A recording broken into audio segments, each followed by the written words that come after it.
Since their sudden divorce in 2001, many people still don't know what happened between award-winning actress Nicole Kidman and Top Gun Maverick star Tom Cruise.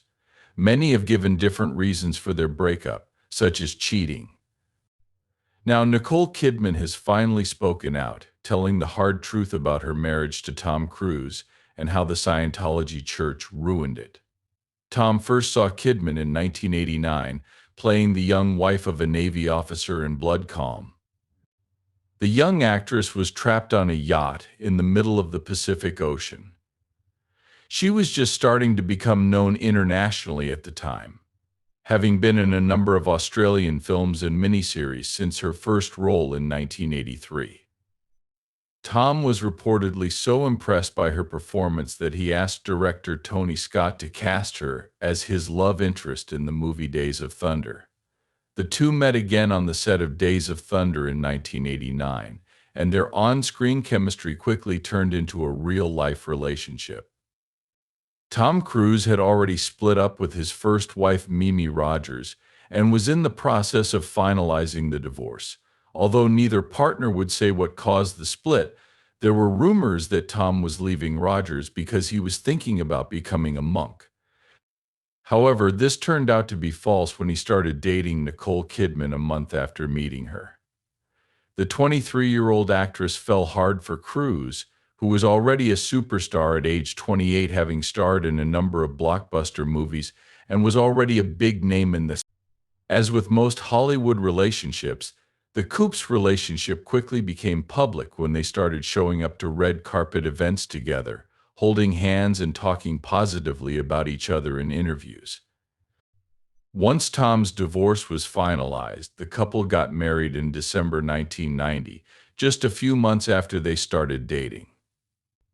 In the early years of their marriage, they were very in love with each other and were often seen walking with their arms linked and whispering into each other's ears at red carpet events. They were happy together and eager to start a family of their own. A few months after getting married, Nicole got pregnant. The couple was overjoyed to have a child, but their happiness didn't last long because Nicole had severe complications that showed her pregnancy was ectopic, which means the fetus was growing outside her uterus and wasn't getting the nutrients it needed to grow. Doctors also told her that her chances of getting pregnant were very low, and after several failed attempts, she gave up. To have a child together, the couple decided to adopt 2 children. They adopted their first child, Isabella, in 1992, and their second child, Connor, 3 years later in 1995. Cruise was especially determined to give his children a loving home, something he himself didn't have as a child because he grew up with an alcoholic and abusive father who left his mother when he was only 12 years old. He felt that being a present father and husband filled the void and stability that he was missing in his life. Kidman, who came from a more stable background, also wanted to give her kids the love and care she had received as a child. It wasn't long before the whole family was living in actor trailers or hotels. Whenever Nicole or Cruise had to be on set, they would hang out and plan fun activities wherever they were. Kidman said that they had the most fun when they were filming Stanley Kubrick's Eyes Wide Shut and living in a trailer on the lot while making spaghetti. The best director and having the time of our lives on set. We would ask when it was going to end. They thought it would last 3 months, but it ended up being a year and a half. But things didn't stay perfect for long. Several disagreements and conflicts started to show up, but the biggest one was a difference in their religious beliefs. Kidman was born and raised in a Catholic family, while Cruise was a strong follower of the Church of Scientology is a religious group based on the idea that everyone is an immortal spiritual being. Since its founding in 1954, the Scientology movement has had famous people join, including Tom Cruise, John Travolta, Michael P., and Jada Pinkett Smith. However, the church's celebrity endorsements have only led to more debates about how it actively recruits artists, politicians, and business leaders to use their fame to help the movement. Scientology is a religion with secret teachings that has a bad reputation for being more like a cult than a religion. Critics and former members of the church, who often go on to be strong critics of the movement, have said that members were mistreated, blackmailed, and brainwashed. Mike Render, a former Inner Circle member of the church, wrote a book called A Billion Years My Confession that claims to show the church's dark and manipulative practices. The book Escape from a Life in the Highest Levels of Scientology said that the church used mafia-like tactics to intimidate members and even deflectors. Other deflectors and members of the public have also come forward with damaging evidence against the movement. However, despite the many accusations, Tom Cruz was, and still is, a prominent member of the church, and has used his position to promote the church's teachings and defend it from critics because of his strong ties to it. Scientology's leader Dave Misovich was said to have said in a meeting that Cruz would have been made second in command after him if he wasn't such a successful actor. This shows how important Cruz's membership was to the movement. However, Nicole never fully embraced Scientology, which became a point of contention in their marriage. The church's highest leaders were afraid that her refusal to accept Cruz could affect him and pull him away from the movement. She was a threat to their organization because she was the daughter of a psychologist. Psychologists are seen as controlling and antisocial people who can do harm to the Scientology movement. To get rid of the threat, they started planning different ways to either get Kidman to join or end the marriage, which is what they did to end his first marriage to Mimi Rogers. After the marriage, Cruz and Nicole moved into the VIP bungalow that the church had built for them. It had a private pool and was designed to fit their needs. While they were living there, there was a gym, a tennis court, and a lot of housekeepers who were also Scientology members. Kidman started taking Scientology classes and meeting with its leaders one-on-one, but it only took her a few months to form her own opinion of the movement.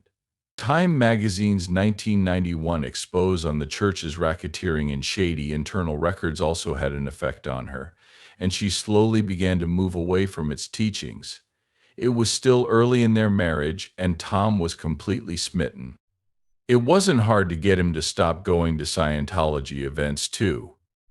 They started spending more time together, going on vacations, and even taking on more movie roles that were filmed outside of the U.S.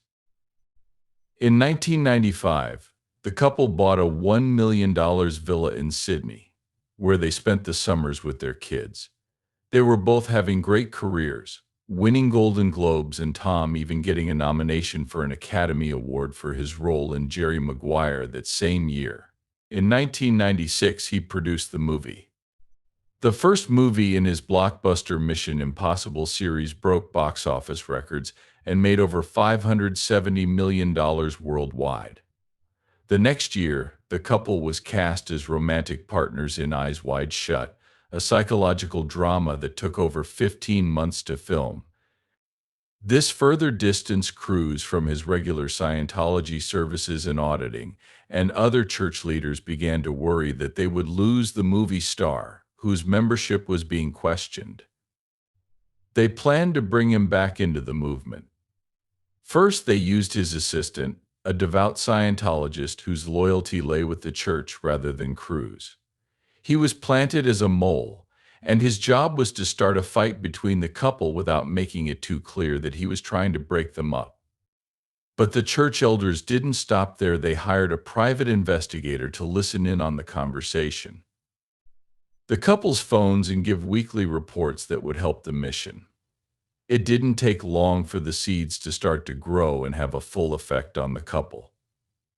From 1998 to 2001, the once happy couple started doubting their partner and believing the lies told by the church.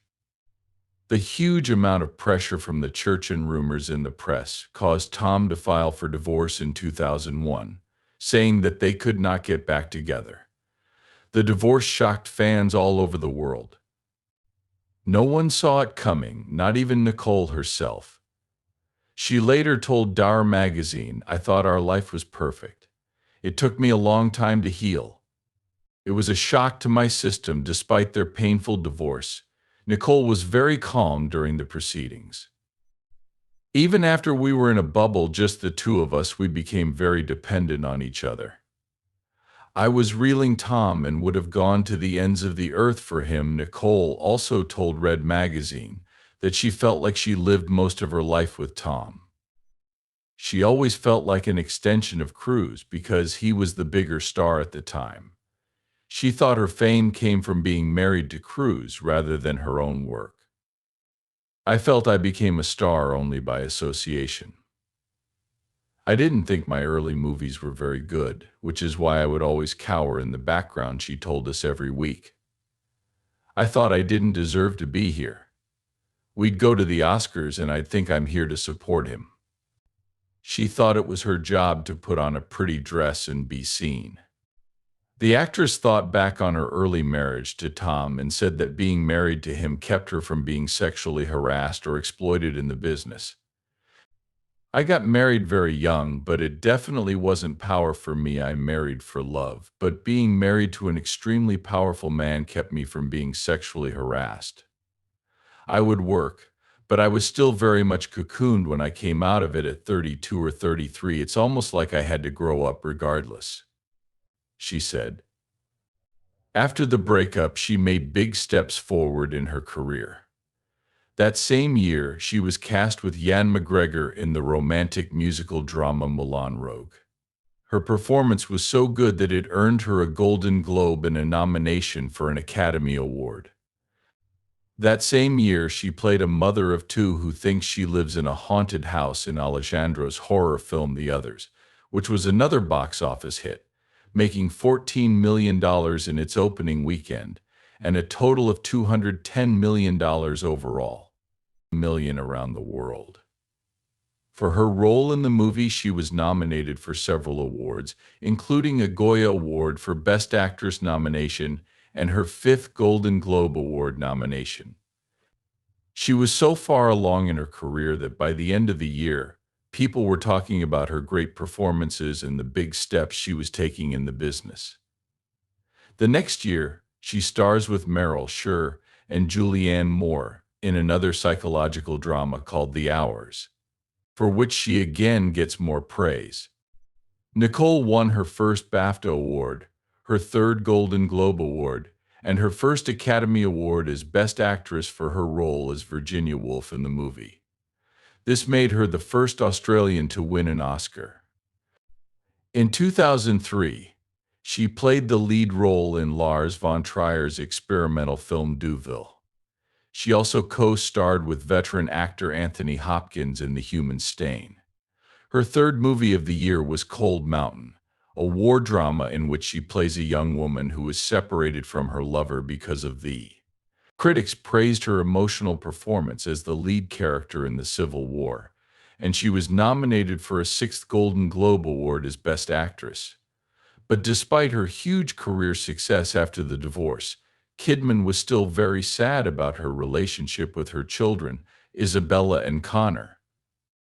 They stayed loyal to their father after the divorce and continued to be raised in the Scientology way, and even though she respected their wishes in new life, it hurt to find out that they had. Former TV star and Scientologist Leah Remini wrote in her book about a time when she was riding with the kids after their parents got divorced and asked them if they still saw their mom.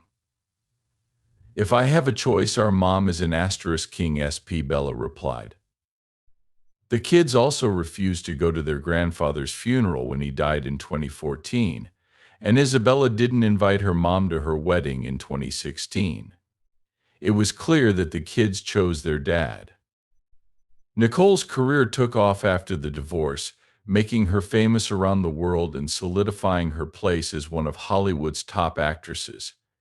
She started appearing in hit movies and receiving nominations and awards for her electrifying performances in those movies. In 2016, she played the adoptive mother of a young Indian boy who had been separated from his family. Nicole talked about how her experience with her adopted children affected her performance and how she. Nicole said that the movie, which got her an Oscar nomination, was an emotional reflection of her real life with her adopted children. In 2017, Nicole gave a career-defining performance in the American drama series Big Little Lies.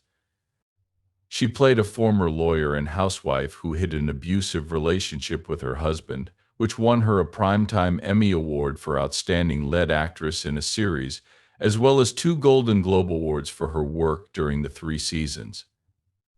We could talk for hours about Kidman's successful acting career after her divorce, but let's look at her love life after Tom Cruise. In 2005, Nicole found love again with award-winning country singer Keith Urban. The Australian actress had said she wanted to meet someone with an Aussie sense of humor, so meeting the Australian-American singer was a dream come true. They met at a Hollywood event honoring Australians, but they didn't start dating until 4 months after their first meeting. Both Nicole and Keith were afraid of getting their hearts broken, so their relationship started slowly. Nicole later said that she knew he was the love of her life when he showed up at her apartment with a bouquet of gardenias on the morning of her 38th birthday. They dated for a few months before getting married in June 2006 at the Cardinal Memorial Chapel in St. Patrick's Estate, Sydney. In the early months of their marriage, Nicole helped Keith with his wedding planning. He had a serious alcohol problem that he was only able to beat after his wife helped him go to rehab. 2 years after they got married, Nicole got pregnant with their daughter Sunday Rose, who was born in July 2008. The birth of her daughter gave her a sense of fulfillment that she had never felt before because of her painful miscarriages and poor reproductive health. 2 years after their first child, they had their second daughter, Faith Margaret. Nicole naturally became a mother, a title she had wanted for years. Her dedication to building a loving family was clear in the way she found comfort and joy in being a mother. From the outside, it looked like Nicole had completely given up her adoptive children for her biological ones. Her Emmy acceptance speech for Big Little Liars caused a stir when she dedicated her win to her husband Keith and their 2 daughters. "I am a mother and a wife. I have 2 little girls, Sunday and Faith," she said. "Many things for me and my sweetheart Keith, who I asked to help me follow this artistic path. This is theirs. I want my little girls to have it on their shelf and look at it and think, every time my mama didn't put me to bed, it's because of this I got something." People responded negatively to her speech by saying she forgot about 2 of her children because they weren't biologically related. However, the mother and daughter duo and Connor are now back together and have stayed in touch through interviews. Nicole's calm attitude toward her relationship with Cruz suggests that they keep things friendly for the sake of their children. Nicole's ability to move on from her divorce and get out of Cruz's shadow makes her one of the most amazing and famous people in Hollywood history.